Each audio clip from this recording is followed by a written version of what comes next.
Carlsbad Caverns National Park is an American national park in the Guadalupe Mountains of southeastern New Mexico. The primary attraction of the park is the show cave, Carlsbad Cavern. Visitors to the cave can hike in on their own via the natural entrance or take an elevator from the visitor center. Carlsbad Cavern includes a large limestone chamber, namely simply the Big Room, which is almost 4,000 feet long, 625 feet wide, and 255 feet high at its highest point. The Big Room is the largest chamber in North America and the 31st largest in the world.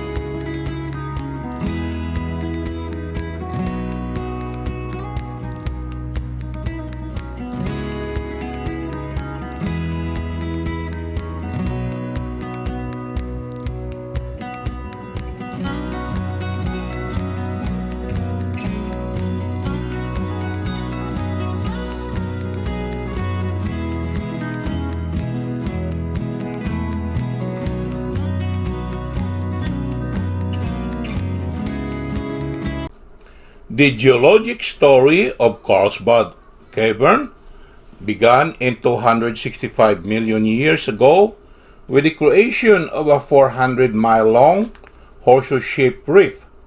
The reef stretched along the shelf edge of an inland sea that covered southeast New Mexico and West Texas. Unlike reefs today, this one was composed mostly of sponges and algae. As each generation grew atop its ancestors, pressure compressed the underlying reef into limestone. Several million years later, tectonic uplift cut off this inland sea from the vast ocean to the west, and cracks developed in the reef roof as it rose above sea level. When rainwater seeping down, these cracks mixed with seawater. This mixture dissolved the reef rock and created Swiss cheese-like interconnected voids called spongework. As the sea evaporated, the basin filled with salts in the reef was buried.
Around 15 or 20 million years ago, tectonic movements started pulling the southwest region of this continent apart. A series of parallel faults created alternating valleys and mountain ranges, like the Guadalupe Mountains. The rise of these mountains exposed the western section of the buried reef rock. As the spongework above the water table drained, these cavities filled with air and rising hydrogen sulfide gas. The gas oxidized into sulfur that crystallized on the walls. Bacteria thriving on the sulfur created sulfuric acid, which converted limestone into gypsum as rinds. These rinds filled off the walls, then fill into the water and dissolved. As new rinds replaced old ones, the spongework slowly enlarged into the huge chambers you see today. This process continued up to 2 million years ago, when tectonic movement ended.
The uplift occurred in stages.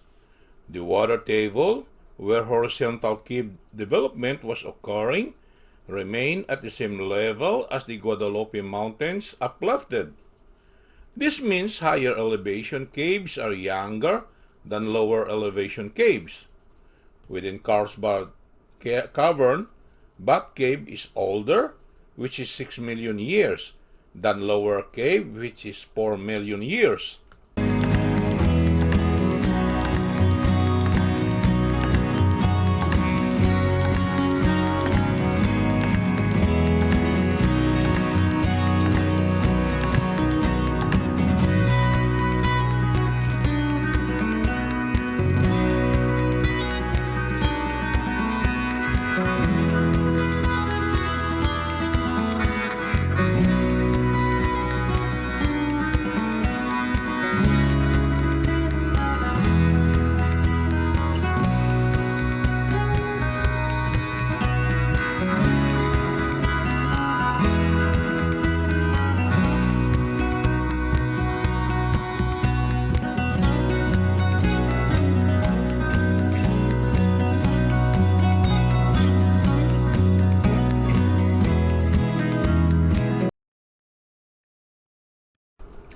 Carlsbad Caverns' decoration of stalactites, stalagmites, and an incredible variety of other formations began slowly over 500,000 years ago, after the cavern had formed, at a time when a wetter cooler climate prevailed.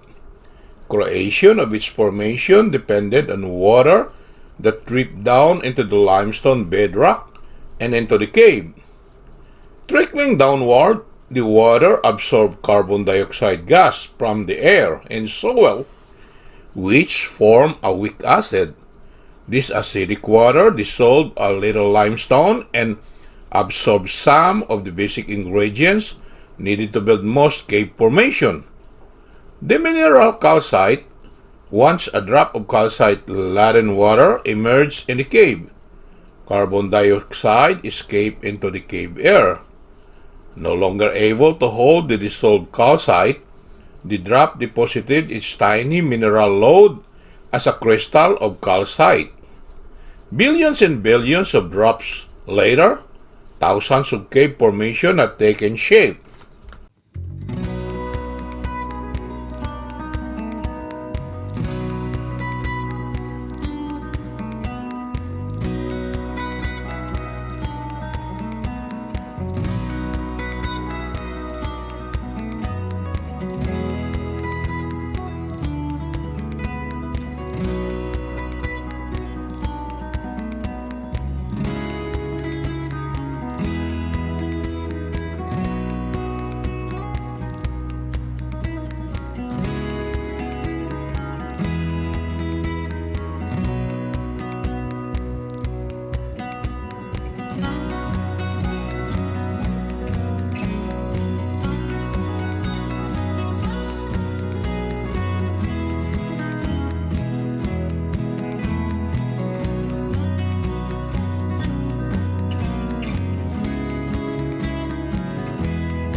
Cave pearls, lily pads, and limestone dams appeared where pools of water occurred in the cave.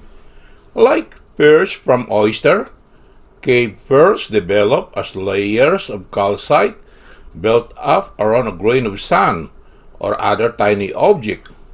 Lily pads form on the surface of pools, while dams form where water flowed very slowly on the floor. Decorating cave walls and even other formations was popcorn, which formed where water evaporated and left behind aragonite. Aragonite is a mineral chemically identical to calcite but with a different crystal structure. These crystals tend to be small, delicate, and needle-shaped.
Some of the more unusual formations that occur in Carlsbad Cavern are helictites. They grew seemingly without regard to gravity.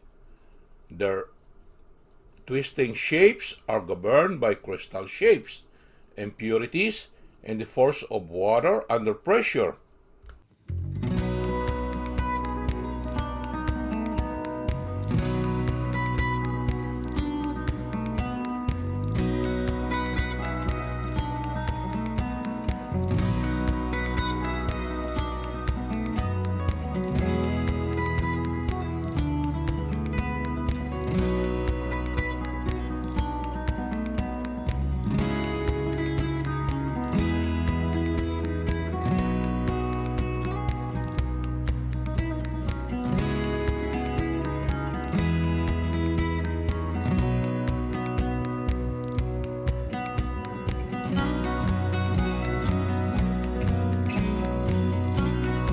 Carlsbad Caverns is a sanctuary for hundreds of thousands of Brazilian free-tailed bats. During the day, they crowd together on the ceiling of the bat cave, a passageway near the natural entrance of Carlsbad Cavern. In this darkened home, they are seen only by scientific researchers. At nightfall, the bats leave the cave in gigantic swarms, silhouetted against the night sky like a dark, swift-moving cloud. The bats make their most dramatic display. Other extraordinary characteristic of bats, their natural sonar system, and their ability to fly, make these creatures of darkness of great interest.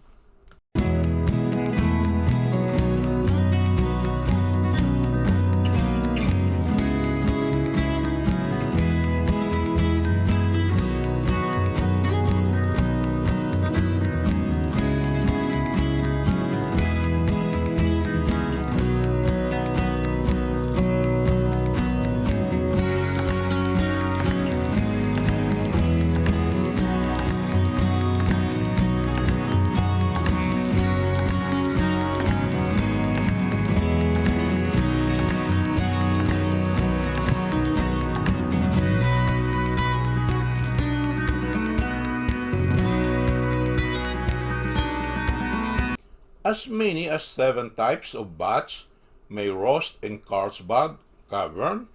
but none is as prevalent as the Brazilian free-tailed. This dark brown to gray bat is distinguished by its long, narrow wings and a free, dangling, skinny tail. Only a part-time resident of Carlsbad Cavern, this migratory bat stays here and in other southwest caves from early spring through October. It flies to tropical Mexico and farther south for the winter.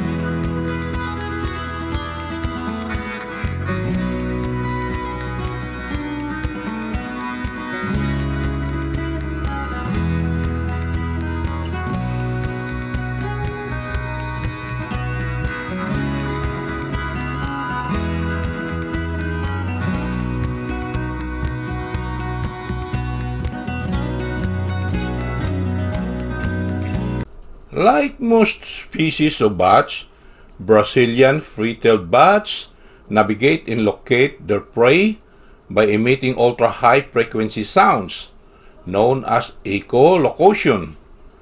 This natural sonar system is similar to that used by dolphins and whales. When a bat signals strike an object, they are reflected back and heard by the bat. The bat then takes whatever action is appropriate, whether it be zeroing in on the moth and other flying insect, or swirling to avoid a tree limb.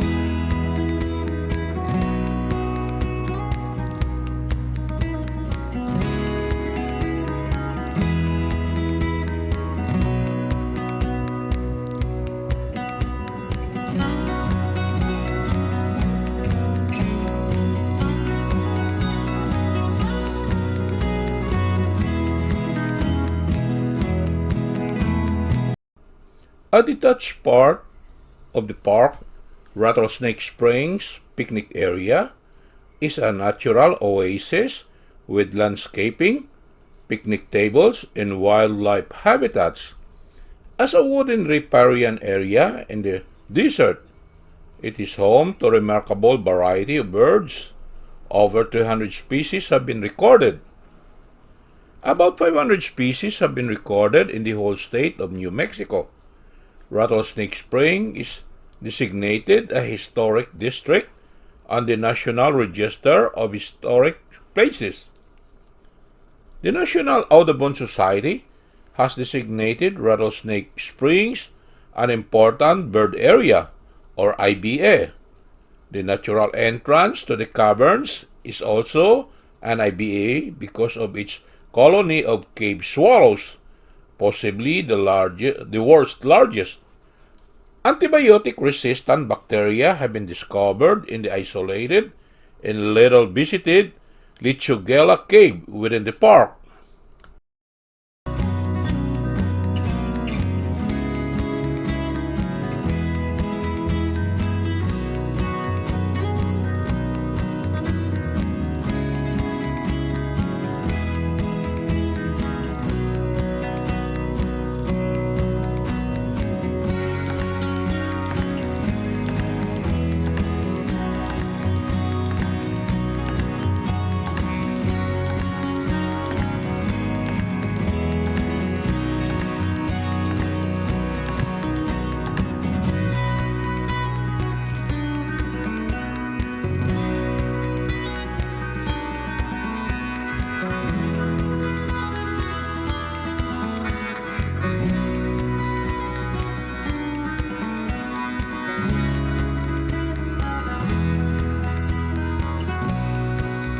As I pause here, I hope you enjoy our ride.